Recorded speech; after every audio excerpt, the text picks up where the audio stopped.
말씀은 요한복음 3장 7절에서 21절 말씀입니다.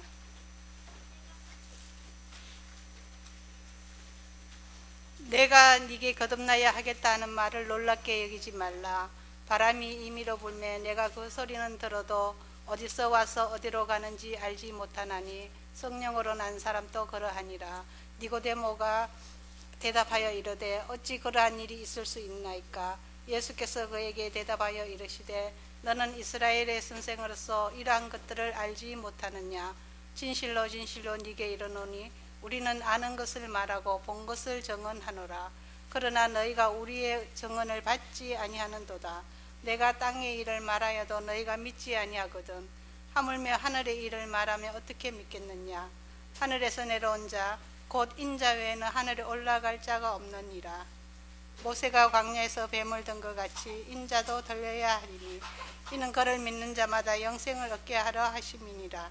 하나님이 세상을 이처럼 사랑하사 독생자를 주셨으니 이는 그를 믿는 자마다 멸망하지 않고 영생을 얻게 하려 하심이라.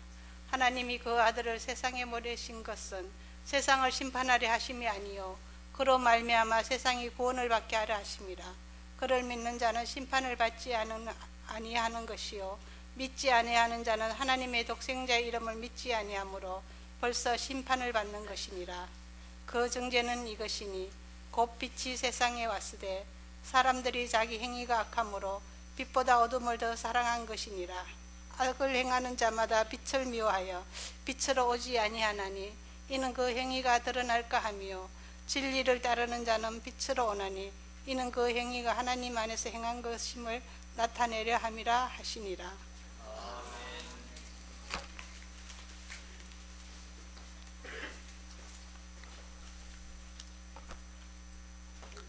여러분 반갑습니다. 예, 함께 예배하게 된 전후좌우의 성도님들과 인사를 나누어 주십시오. 함께 예배하게 되어서 반갑습니다. 감사합니다.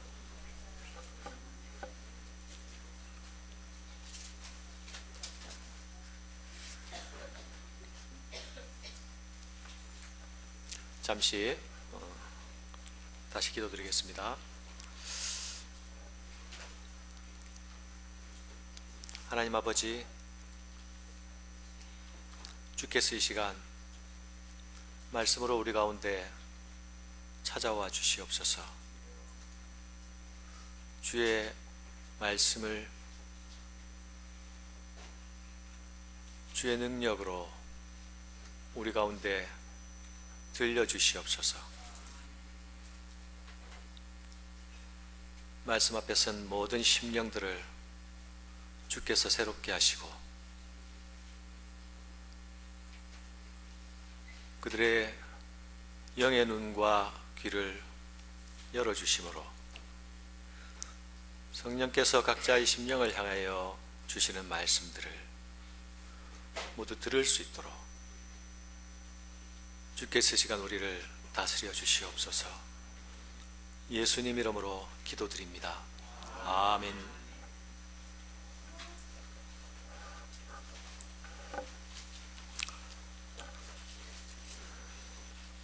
오늘은 본문을 좀 많이 읽었습니다.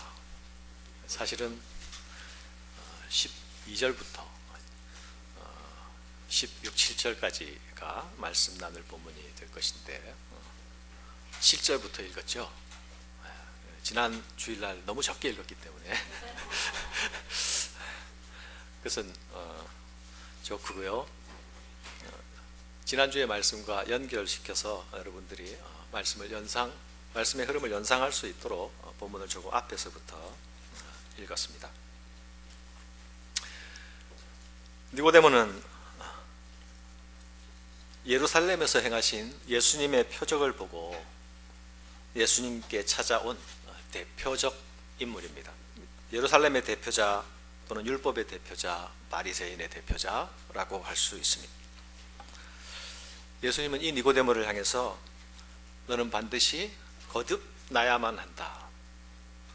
다시 나야만 영생할 수 있다고 말씀합니다. 처음 난 생명, 육으로 난 생명, 그것으로는 영생에 이를 수 없다고 말씀하시는 거죠. 위로부터 태어나는 다시 나는 중생의 필요성에 대해서 말씀하셨습니다.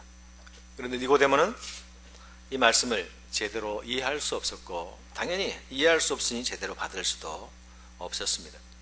오늘 본문 14절 이하에 나타나는 말씀은 예수님이 이 거듭남, 위로부터 남, 하늘로부터 주시는 생명,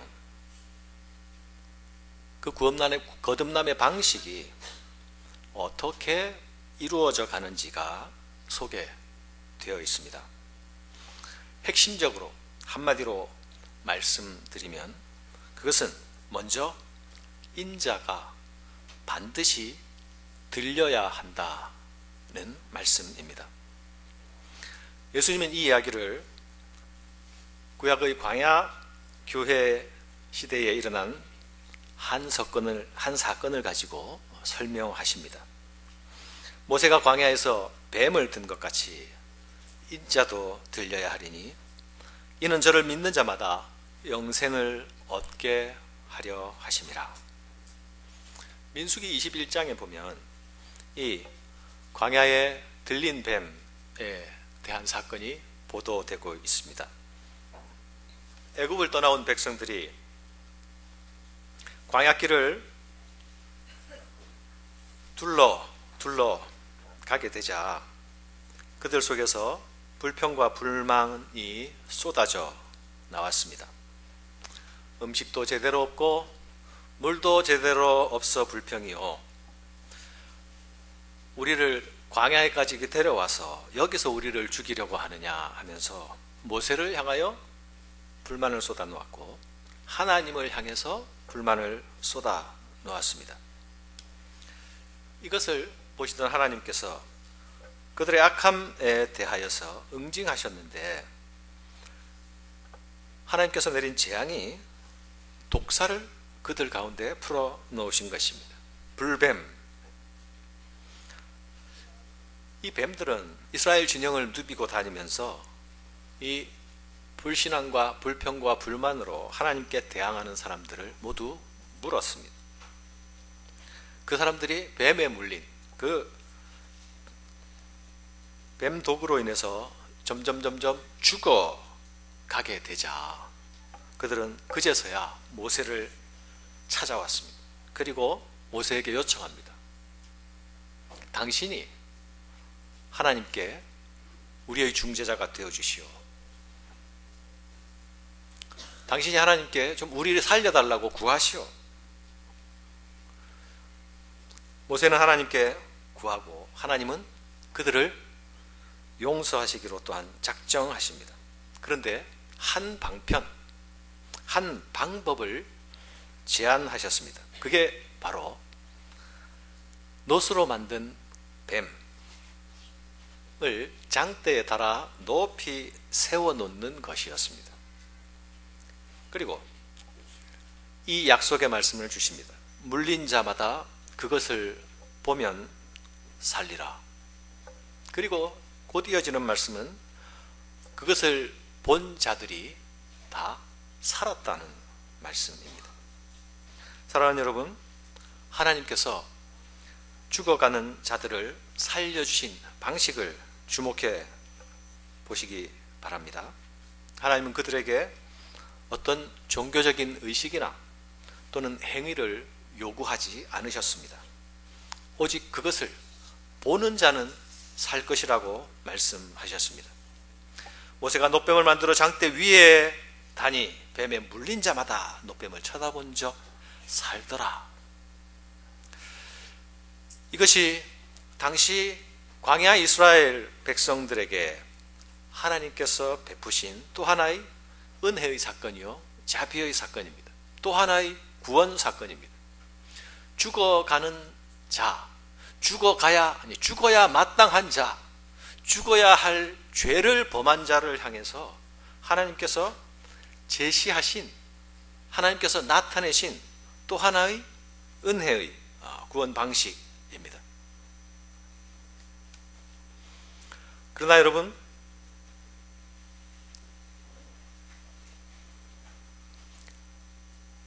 광야에서 높이 달린 뱀도 하나님께서 베푸신 은혜의 사건이었지만 이제 하나님께서 은혜 위에 은혜의 사건을 우리에게 허락하신 것입니다. 그것이 무엇입니까?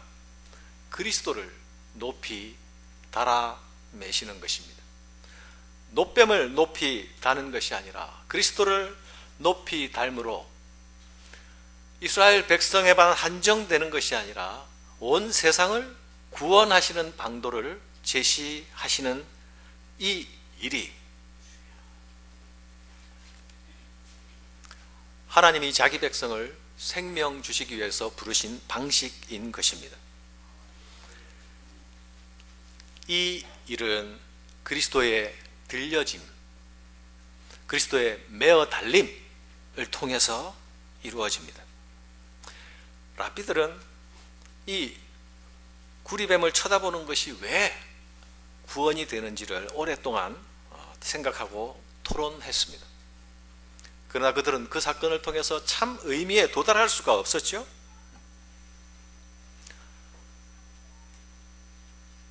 이것은 죄 가운데 있는 인생들이, 죽을 수밖에 없는 인생들이 스스로는, 자기 안에서는, 자기의 능력으로는 구원의 가능성을 찾을 길이 전무하다는 것을 말하는 것입니다. 우리는 이 아래의 세상에서 존재하며 숨쉬고 있는데 우리는 이 아래의 존재로 우리 안에 있는 가능성에 대하여서 철저히 절망해야 합니다. 왜입니까? 내 안에 내 생명의 문제를 해결할 수 있는 어떠한 근거도 자원도 없기 때문입니다. 내 안에 나의 죄의 문제를 해결할 수 있는 어떤 근거도 자원도 없기 때문입니다. 내 안에 영생을 위해서 할 수 있는 아무것도 없기 때문입니다. 이 절망이 우리를 다시 희망으로 이끌어냅니다. 절망하지 아니한 자는 희망을 가질 수 없습니다. 절망한 자만이 위를 향하여 눈을 들어 바라볼 수 있기 때문입니다. 구원은 위로부터, 하늘로부터 오는 사건입니다. 우리 안에서 내재적인 자원으로 구원에 이르려고 하는 모든 사람은 사망 가운데 머물러 있을 수밖에 없습니다. 철저하게 내 자신을 하나님 앞에 투신할 때에만 구원을 얻을 수 있습니다. 이 일은 신앙생활을 오래 한 사람일수록, 성경을 나는 좀 안다고 하는 사람일수록 어쩌면 받아들이기 힘든 사실일 수 있습니다. 그러나 여러분, 다시 분명히 말씀드리는 것은 구원은 내 안에서, 이 세상 가운데서는 찾을 수 없습니다. 오직 위로부터, 오직 하나님께로부터만 오는 것입니다. 오직 은혜로만 우리에게 임하는 것입니다. 우리의 경력으로도, 우리의 지식으로도, 당대 유대 종교의 최고봉이었던 니고데모조차도 그가 가진 것으로 생명에 이르는 길에 대한 예수님의 말씀을 이해할 수조차 없었던 것, 우리는 다시 기억해야 합니다. 사랑하는 여러분, 구원받는 믿음의 중요한 요소는 하나님께서 우리에게 나타내신 그 은혜의 방식으로 지금 나타나고 있습니다. 그게 무엇입니까? 자기 아들을 우리에게 주시고 그리고 그분을 높이 매다신 것입니다. 아들을 주시고 높이 들리게 하셨습니다. 그를 높이 드신 것은 모든 사람이 볼 수 있게 하기 위해서입니다. 그를 본다, 들린 그를 바라본다는 그것은 무엇을 말하는 것입니까? 하나님 아버지께서 그리스도를 통하여 나타내신 구원의 방도, 구원의 방식, 구원의 길을 우리가 주목하여 바라본다라는 것을 말합니다.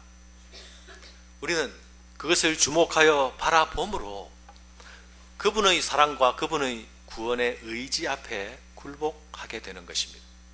이것이 십자가 앞에서의 무릎꿇음입니다.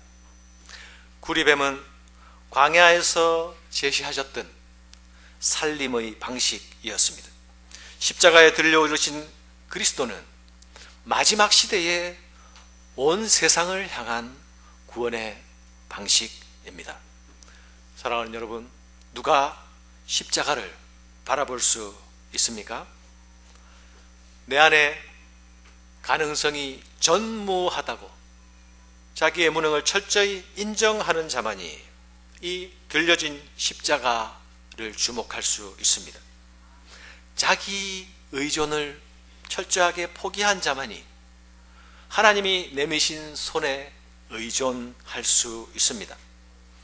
우리가 십자가를 바라보고 하나님이 그 내미신 손을 잡고 그분의 의지 앞에 굴복하게 될 때에, 그때에 하나님은 위로부터 자기의 영, 생명의 영, 곧 성령을 부어주시는 것입니다.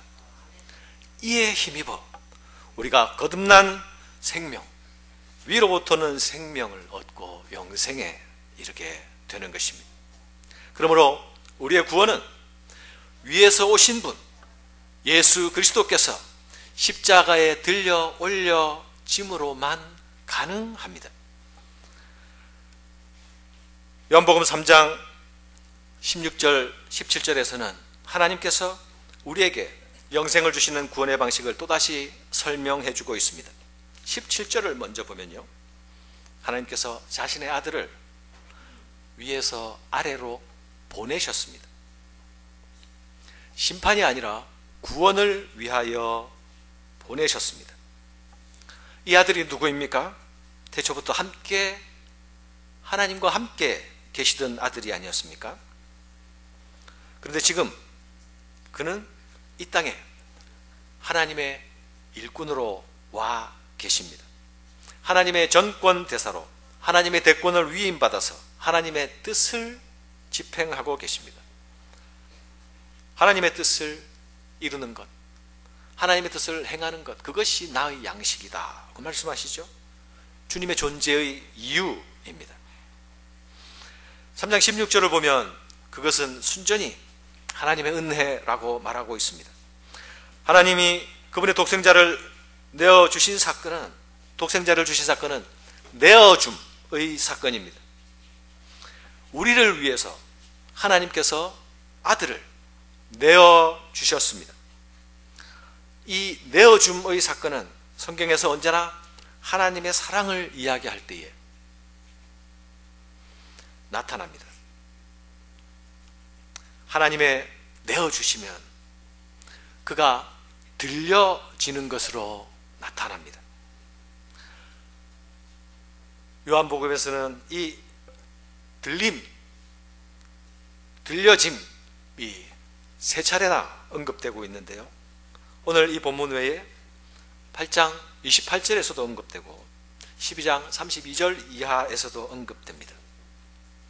8장 28절에서는 너희는 인자를 든 후에 내가 그인 줄 알고, 인자를 든 후에 내가 그인 줄 알고 라고 말씀하시고, 12장 32절 33절에서는 내가 땅에서 들리면 모든 사람을 내게로 이끌겠노라 하시니,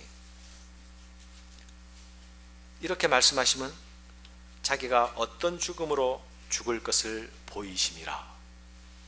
오늘 3장과 그리고 8장, 12장 요한의 예수 이야기가 진행되어 갈수록 이 들림의 의미가 무엇인지 점점 명확하게 드러나고 있습니다. 이 들림이 아버지께서 아들을 우리에게 주시는 방식인 것입니다. 거기에 하나님의 자기 희생이 있고 거기에 하나님의 피 흘리심이 있습니다. 이것이 십자가가 아닙니까? 하나님이 이처럼 세상을 사랑했다라는 말씀은, 여기 이처럼이라는 말은 하나님께서 아들을 내어주심으로 우리를 사랑하셨고, 그리고 내어주신 그 아들을 메어 다심, 들림의 방식으로 우리에게 주셨다라는 것을 말합니다. 하나님이 이처럼이라는 사건, 이처럼 안에 이 땅에 오신 성육신하신 예수님에서부터 십자가에 달리신 예수님까지를 포함하고 있는 말입니다. 사랑하는 여러분,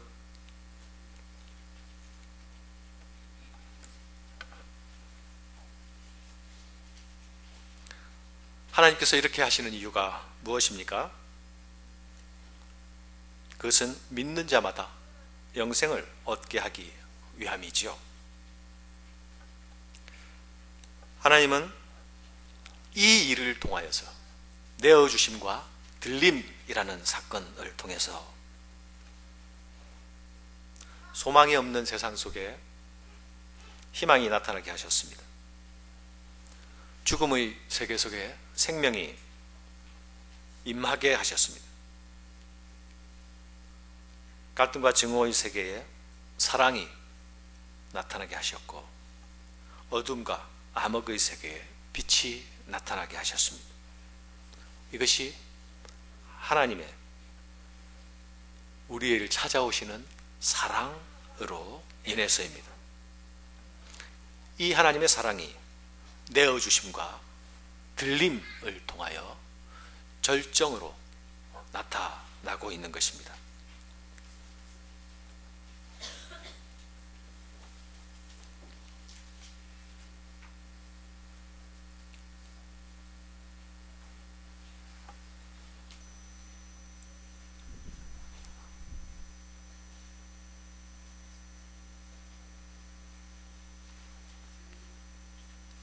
그리스도의 십자가의 죽으심은 하나님의 사랑이 나타나는, 사랑을 드러내시는, 내가 어떤 사랑으로 너희를 사랑하는가를 나타내시는 사건입니다.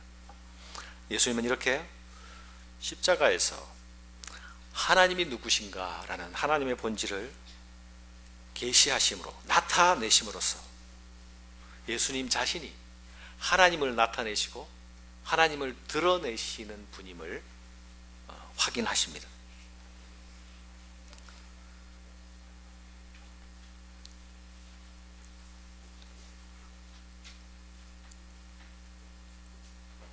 요한은 이 들림의 사건을 영광의 사건으로 보도합니다.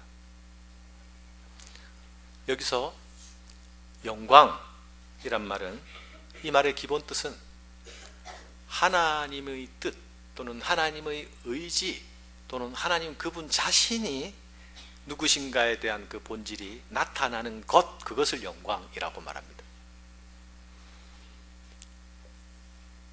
하나님 자신이 구체적으로 드러날 때에, 하나님의 의지가 구체적으로 드러날 때에 그것을 영광이라고 말합니다. 예수 십자가 사건이 인간적인 측면으로 보면 잔혹한 살인형 틀에 매달리는, 우아한 사람들은 그거 주목해서 시선을 주기에도 참 힘든 그런 사건인데, 그것이 영광의 사건이 될 수 있는 이유는 하나님이 그것을 통해서 내가 너희를 어떤 사랑으로 사랑하는지 분명하게 드러내셨기 때문에 성경은 그것을 영광의 사건으로 표현하는 것입니다.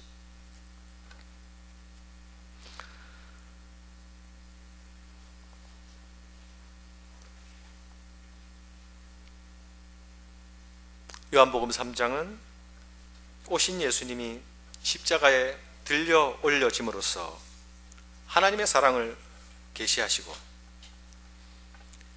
이 아래에 사는 세상 사람들이 영생을 얻는, 구원을 가져다 준다고 선포합니다.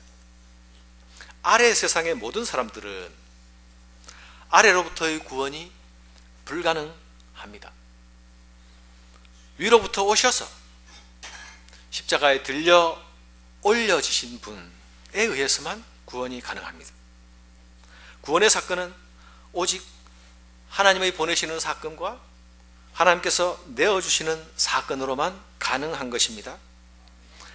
아래 세상의 과학과 철학과 종교와 윤리 등으로는 절대 구원에 이를 수가 없습니다.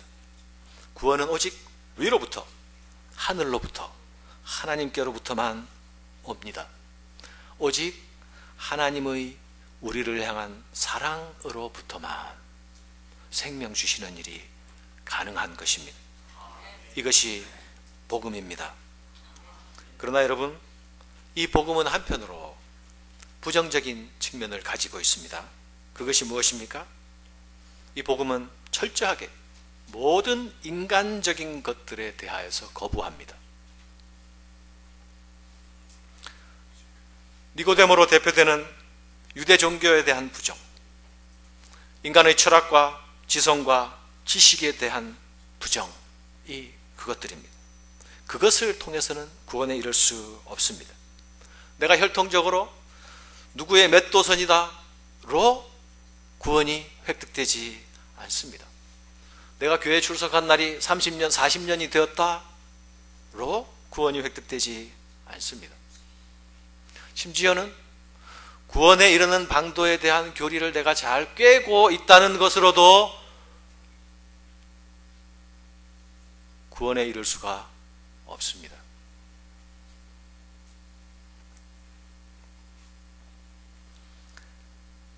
그 일은 오직 하나님께 속한 일이요, 하나님만이 하시는 일입니다. 그 앞에 우리의 자세는 절대 의존과 절대 겸손만이 마땅한 자세입니다. 누구도 하나님을 본 자가 없습니다. 그러나 이제 하나님 마음 속에 있는 그 하나님의 마음을 볼 수 있게 되었습니다. 그리고 그 하나님을 내가 영접할 수 있는 가능성이 열리게 되었습니다.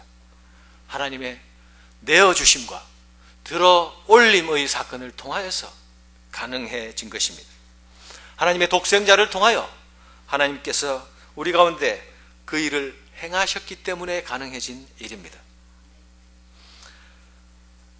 그런데 여러분, 여기서 우리가 좀 생각해 보아야 할 부분이 있습니다. 그것은 예수님께서 구원의 사건을, 노뱀이 들려진 사건을 가지고 설명한 이유가 무엇인가 하는 점입니다. 어떤 사람들은 믿음이란 단순히 복음의 사실을 받아들이는 것이라는 것을 이 사건이 말한다고 말합니다. 그들은 또 이렇게 말합니다. 복음을 받아들이는 것은 그 어떤 것보다 단순한 일이다. 이것보다 단순할 수는 없다. 영생을 얻는 일이란 믿음의 눈으로 한번 바라보기만 하면 얻을 수 있는 하나님의 선물이다. 그들은 이렇게 말합니다.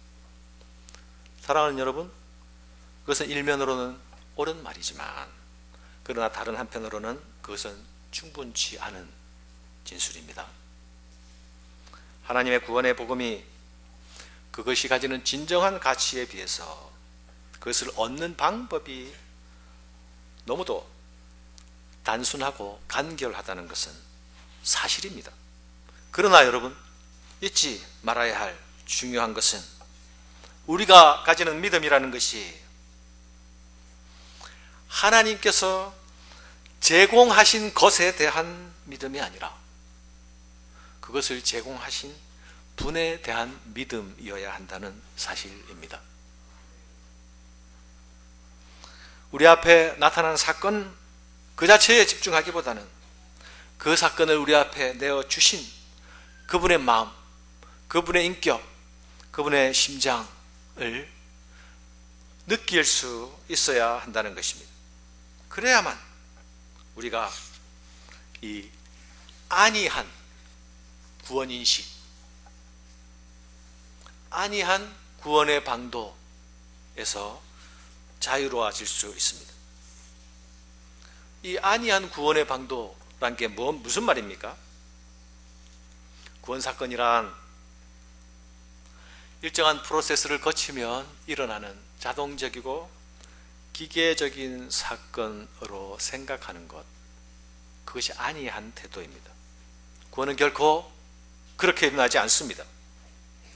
구원이 쉽다는 말은 내가 할 수 없는 것을, 내가 전혀 할 수 없는 것을 하나님께서만 하시기 때문에 그것을 쉽다고 말하는 것입니다. 그러나 이 사건은 철저히 인격적인 사건입니다. 노뱀 자체에, 들려진 노뱀 자체에 신통한 능력이 있었겠습니까? 거기에 치유제가, 거기에 면역력이 들어있는 약품이 막 쏘아졌겠습니까? 예수님이 달리신 십자가 형틀 자체가 어떤 신통한 능력을 발휘했겠습니까? 중요한 것은 이것을 통해서 우리에게 말씀하시고 말을 건네시며 자기 가슴 속을 열어 보이시는 그 하나님과 만나는 일입니다. 그 하나님과 만나기 위하여 가장 먼저 필요한 일이 내 자신의 모습과 처지를 그분 앞에서 솔직하게 인정하고 고백하는 일입니다. 비록 그것이 차마 고백하기에 부끄럽고 드러내기에 처절한 모습이라 할지라도 겸허히 인정하고 나아가야 합니다. 그 인정은 구원 주시는 하나님 앞에 굴복하는 모습으로 나타납니다.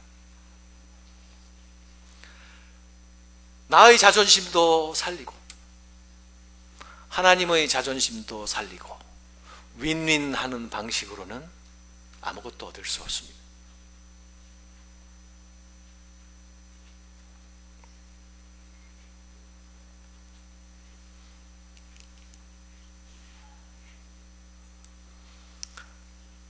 구원은 우리의 투쟁과 쟁취를 통해서 얻는 것이 아니라 우리의 처절한 항복을 통해서 얻는 하나님의 선물입니다. 민수기 21장을 좀 더 자세히 들여다보면 예수님께서 요한복음 3장에서 쉬운 믿음을 말씀하고 계신 것이 아니라는 것을 알 수 있습니다.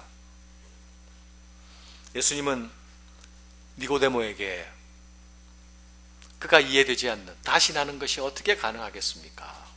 사람이 어떻게 늙어서 모태에 들어갈 수 있겠습니까? 그를 향해서 니고데모가 가지고 있는 오만한 바리새주의에 도전하시며 또한 니고데모가 오직 하나님만이 하시는 사건, 하나님만이 행하시는 구원의 사건을 이해시키기 위한 특별한 예화로 이 구리뱀 사건, 불뱀 사건을 사용하고 있습니다. 니고데모는 이 노뱀 사건을 잘 알고 있었겠죠? 적어도 성경 교사이니 너무도 잘 알고 있었을 것입니다. 니고데모는 이 사건을 읽고 바라볼 때에 우리처럼 큐티를 하게 될 때에 이 본문 앞에서 자신은 어떤 태도로 이 사건을 보았을까요? 니고데모는 자신을 누구와 동일시했을 것 같습니까? 불순종으로 죽어가는 이스라엘 백성과 자신을 동일시했겠습니까? 아니면 이스라엘 백성들이 많이 있었지만 그 중에 순종한 백성의 자신을 동일시했겠습니까? 아니면 자신은 성경교사가 율법교사니 모세와 자신을 동일시했겠습니까? 1, 2, 3번.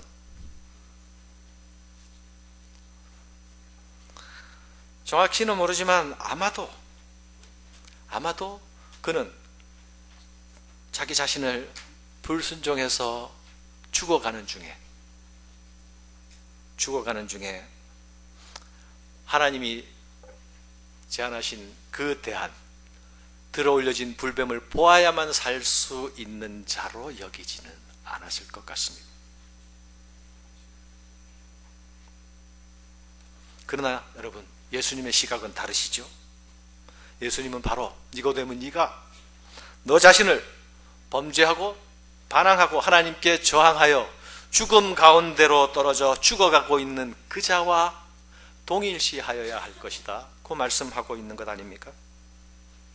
하나님의 자비와 은혜 베푸심 없이는 네가 살아날 수 있는 길이 있겠니?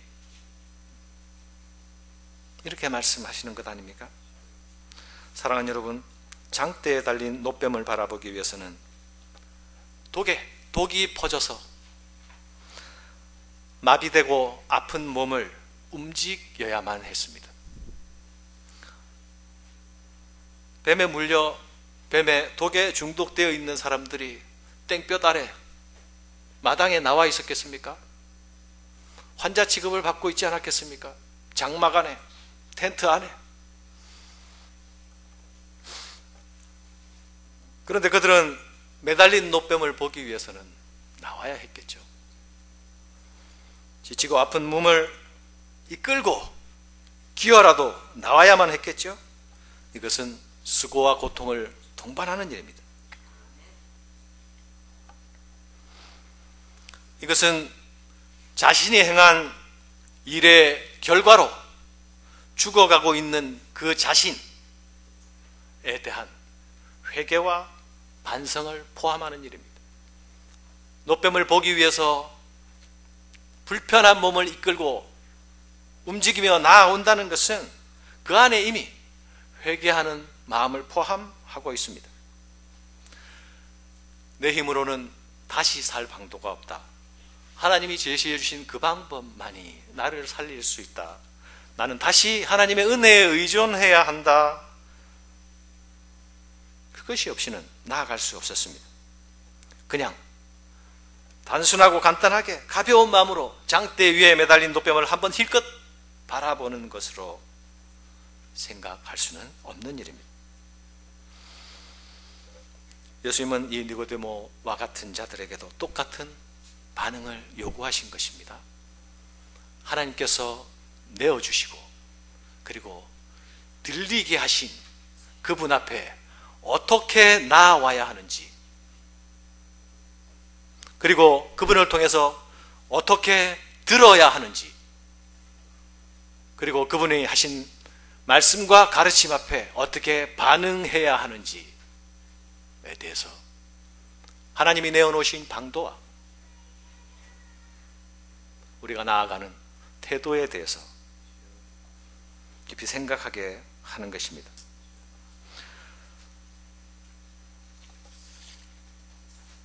사랑하는 여러분, 아담 이후로 인생들의 구원의 필요성은 언제나 죄의 문제와 따로 분리될 수 없었습니다.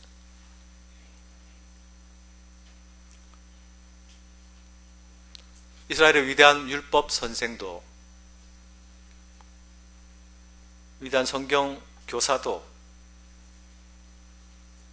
동일하게 죄와 사단의 결박과 권세 아래 고통받고 있는 자라는 사실을 인정하게 하신 것입니다. 그래야만 주님께 나아올 수 있고, 그래야만 다시 태어남, 위로부터 태어남에 대한 기대, 열린 눈을 가질 수 있게 되는 것이기 때문입니다. 자기가 가진 자산이 많다고 생각하는 사람일수록, 자기 증명의 근거가 많은 사람일수록, 교만한 자일수록 하나님이 거저 주시는 선물은 받기가 힘든 것입니다.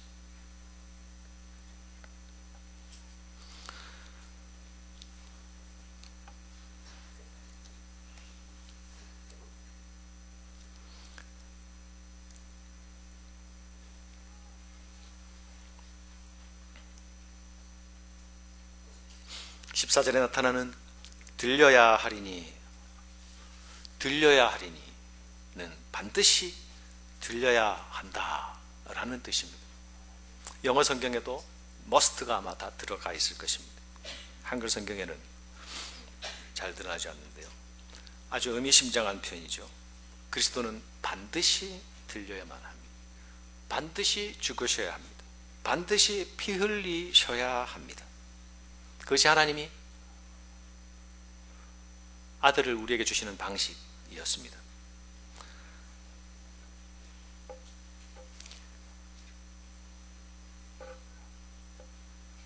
하나님이 우리에게 주시는 구원의 진리는 요한복음 3장 16절에서 우리에게 가장 잘 알려지고 친숙한 말씀으로 지금 진술되어집니다. 하나님이 세상을 이처럼 사랑하사 독생자를 주셨으니 이는 저를 믿는 자마다 멸망치 않고 영생을 얻게 하려 하심이라.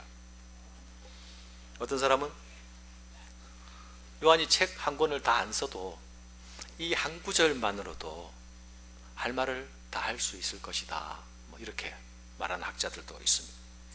그만큼 예수 사건, 예수와 생명, 예수와 믿음, 예수와 구원을 설명하는 가장 축약적인 진술이라는 것이죠. 사랑하는 여러분, 하나님이 세상을 이처럼 사랑하사, 아까도 말씀드린 것처럼 이처럼은 내어주심과 들어 올리심을 통하여 아들을 우리에게 주셨는데 이는 저를 믿는 자마다 멸망치 않고 영생을 얻게 하려 하심이라. 영생은 하나님께서 주시는데 믿는 자에게 주시는 것입니다. 그러면 이 믿는다, 그리스도를 믿는다는 것은 무엇을 의미하는 것입니까? 그것은 먼저 하나님의 보내신 자, 그 그리스도 앞에 나아가는 것을 말합니다. 하나님은 우리에게 보내셨고 우리는 그 보내신 자 앞으로 나아가는 것, 그 나아가는 것은 이제까지 자기 삶의 방식, 자기 의존직 방식, 자기 고집을 포기하고 하나님이 내어놓으신 그 대안 앞으로 나가는 것을 말합니다. 또한 이 믿는다는 것은 그분을 통해, 하나님이 보내신 아들을 통해 우리가 듣는다는 것을 말합니다. 아들을 통하여 진리에 대하여 듣고 진리 가운데로 나아가고, 아들을 통하여 생명에 관하여 듣고 생명 가운데 거하게 됩니다. 하나님은 아들을 통하여 말씀하시고 우리는 아들을 통하여 하나님의 말씀을 듣습니다. 그런데 여러분, 이 듣는 것은 그냥 듣는 일로만 끝나는 것이 아니죠. 아들을 통하여 듣는 것은, 믿음은 아들을 통하여 듣는 것인데, 그 듣는 것은 듣는 것 가운데 거하고 듣는 것대로 사는 것을 말합니다. 이것은 믿음이라는 것이 단지 나는 믿습니다 라고 하는 입의 고백만으로 충분하지 않다는 것을 말하는 겁니다. 입의 고백이 순종으로 이어지는 그 연결이 없으면 그 믿음은 온전한 믿음이 아닙니다.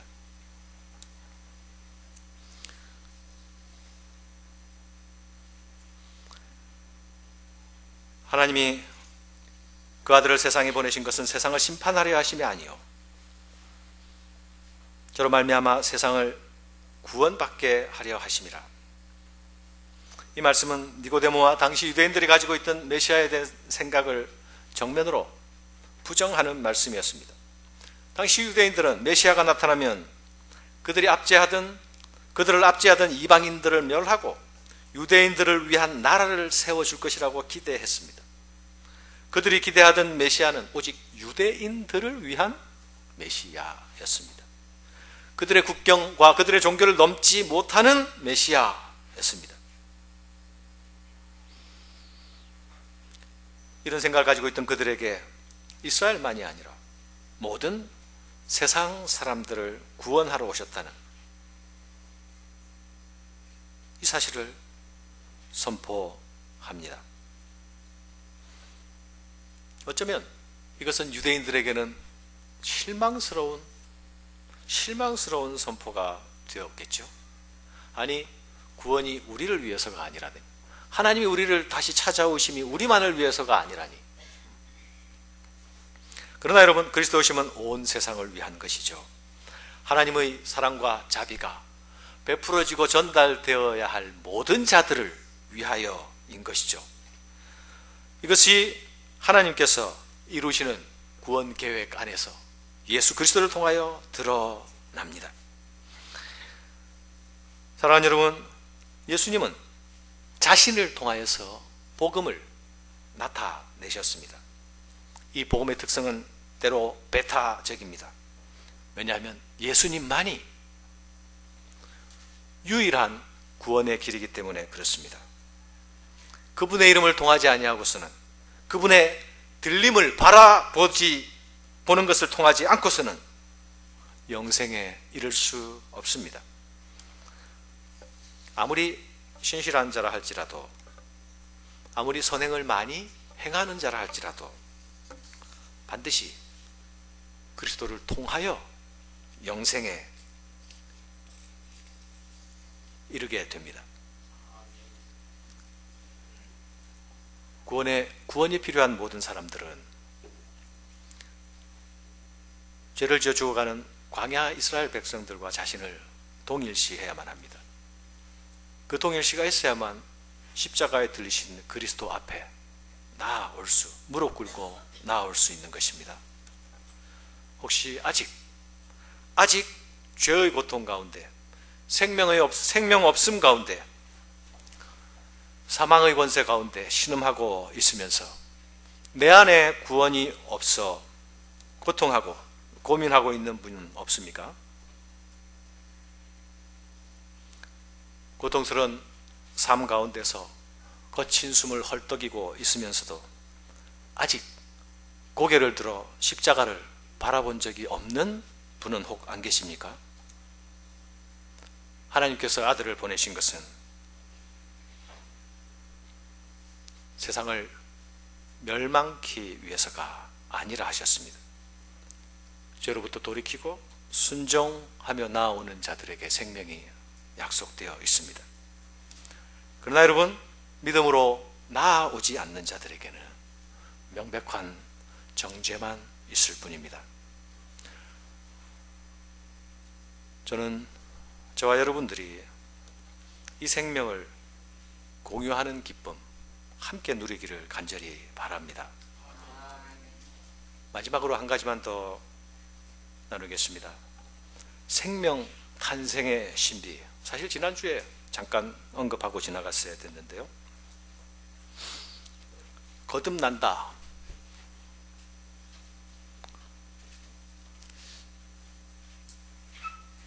인간의 육체적인 생명의 탄생도 그 자체로 굉장히 경이롭고 신비롭죠.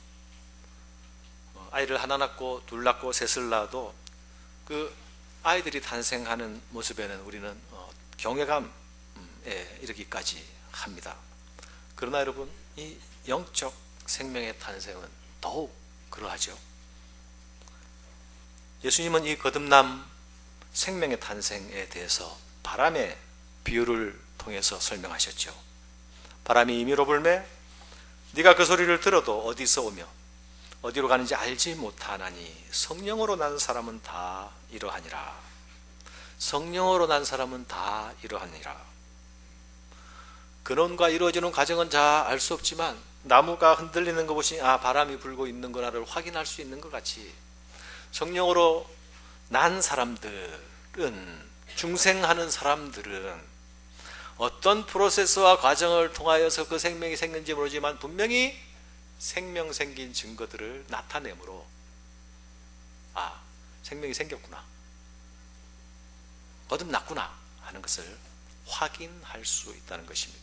다 이러하니라. 이 생명 거듭남의 사건은 위로부터 오는 사건, 하나님께로 오는 사건이며 초자연적인 사건입니다. 사실은 이것은 기적입니다. 그것은 언제나 우리의 지식과 우리의 예상을 넘어서는 것입니다. 그래서 그 기원과 과정에 대해서 우리가 자세히 알지 못하지만, 그러나 우리는 생명이 탄생한 이후에 그것을 느끼거나 체험하고 또는 확인할 수 있게 되는 것입니다. 마치 예수님이 눈을 뜨게 하신 소경의 고백처럼, 다른 건 다 모르겠고 이전엔 내가 볼 수 없었는데 이제는 내가 분명히 볼 수 있습니다. 그것 하나는 분명하게 말할 수 있습니다. 라는 고백과 같이, 생명 있는 자들은, 거듭난 자들은 이전에 전혀 닿을 수 없는 영역, 이전에 전혀 느낄 수 없는 영역, 이전에 전혀 가질 수 없는 태도와 감각을 가짐으로 새로운 생명이 태어났다는 것을 확인할 수 있게 되는 것입니다. 때로는 자신의 거듭남에 대해서 분명한 체험과 일시, 분명한 경험을 가질 수도 있습니다. 나는 모날 모시에 어떤 체험을 통해서 거듭났습니다 라고 말하는 사람들 들어봤죠. 그러나 그럴 수 있습니다. 그러나 일반화시키는 것은 위험합니다. 왜? 모든 사람이 똑같은 과정을 걷는 것은 아니기 때문에. 자기의 영적 탄생에 대한 분명한 기억, 분명한 체험을 가지는 것은 소중한 일입니다. 그러나 더 중요한 문제는 탄생 자체에 초점이 맞춰져 있는 것이 아니라 탄생 이후에 생기는 변화입니다. 생명으로 인해 생기는 변화. 생명을 가진 자들은 자신이 생명 가졌기 때문에 구별되어지는 분명한 변화들이 따라옵니다. 로이 존스 목사님 같은 분은 이 요한복음 3장의 설교에서 거듭난 자의 특징을 두 가지를 이야기합니다. 거듭난 자의 분명한 특징 무엇일까요? 첫 번째는 하나님 앞에서의 겸손, 두 번째는 하나님 앞에서의 경건한 두려움. 분명히 다른 여러 가지들을 많이 이야기할 수 있을 것 같은데 왜 이 하나님 앞에서의 겸손과 경건한 두려움을 거듭난 자의 징표, 특징으로 언급하고 있을까요?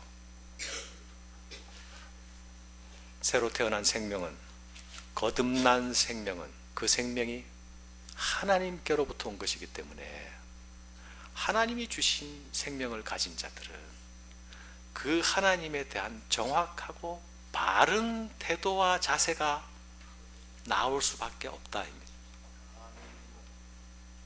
거꾸로 생명을 생명이 없는 데 있는 척 하는 사람들은 하나님 앞에 아무리 바른 자세라고 말하는 것을 지어보려고 애쓰고 힘쓴다 할지라도 생명이 연결되어 있지 않기 때문에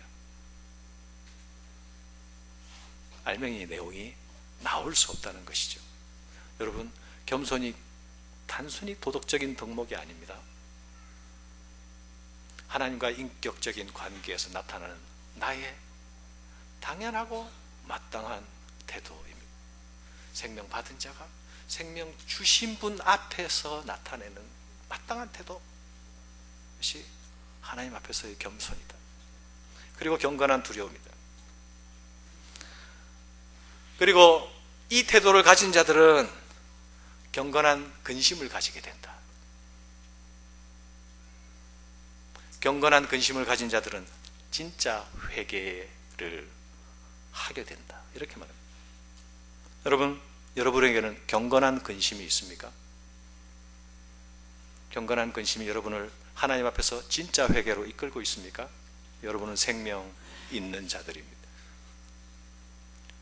하나님 앞에서의 태도가, 그 태도 때문에 여러분은 언제나 다시 하나님 앞에서 자신의 모습을 추스리고 다시 옷깃을 여미곤 합니까? 그렇다면 여러분은 생명이 있는 사람들입니다. 그러나 하나님은 의식되지 않고 그냥 내 옆에 있는 사람들이 어떤 태도, 어떤 분위기를 가지고 있느냐에 따라 내가 맞춰만 가고 있습니까? 어쩌면 생명과 무관한 분일지도 모릅니다. 영적 생명의 탄생은 하나님의 신비의 영역에 속한 일이지만, 그러나 하나님은 그 생명을 우리에게 주심으로 생명 가운데 거하고 생명 가지고 사는 생명의 축복을 누리게 하셨습니다. 이 생명의 축복은 우리 자신을 새롭게 합니다. 그리고 이 생명의 축복은 세상을 새롭게 합니다. 이 생명을 가진 자들은 이전 생명 없던 때에 바라보고 생각하던 가치들, 그것이 이제 매력이 없습니다. 옛날 쫓아다니던 것들에 대하여서 관심이 시들해집니다. 왜냐하면 생명에 속한 가치들을 이제 보기 시작했기 때문이죠.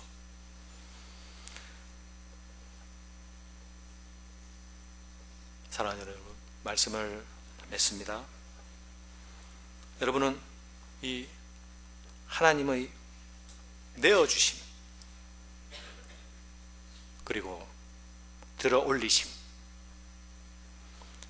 이 사건과 어떤 관계를 가지고 있습니까? 여러분은 그 사건 안에서 하나님을 만났습니까? 그리고 그 사건 안에서 하나님이 어떤 분이신지 하나님의 마음을 보았습니까? 그리고 그 마음 앞에서 여러분의 심장이 부대껴 본 적 있습니까? 그렇다면 여러분은 생명을 가진 자들일 것입니다. 그 생명을 자랑스럽게 여기십시오.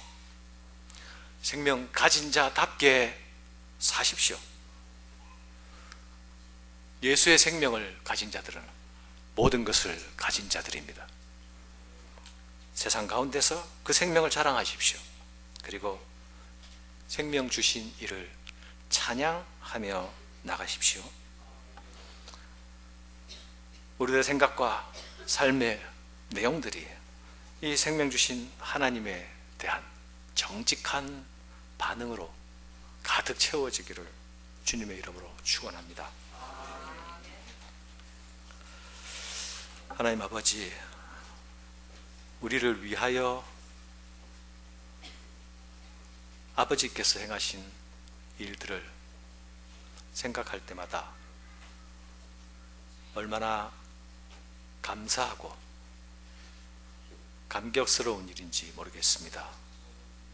그러나 우리는 너무나 자주 이 감사와 감격을 잊어버리고 다시 우리의 눈이 어두워지며 다시 우리가 생명 없는 자 같이 생각하고 생활하며 활동하는 자리로 전락하는지 모릅니다. 하나님, 우리를 긍휼히 여기시고 주께서 은혜 베풀어 주셔서 우리 안에 생명의 풍성이 다시 불일 듯 일어나게 하시고 성령께서 우리를 새롭게 하시는 그 은혜 가운데서 예수의 충만한 생명이 우리의 삶과 우리의 일상과 우리의 계획과 우리의 결정들,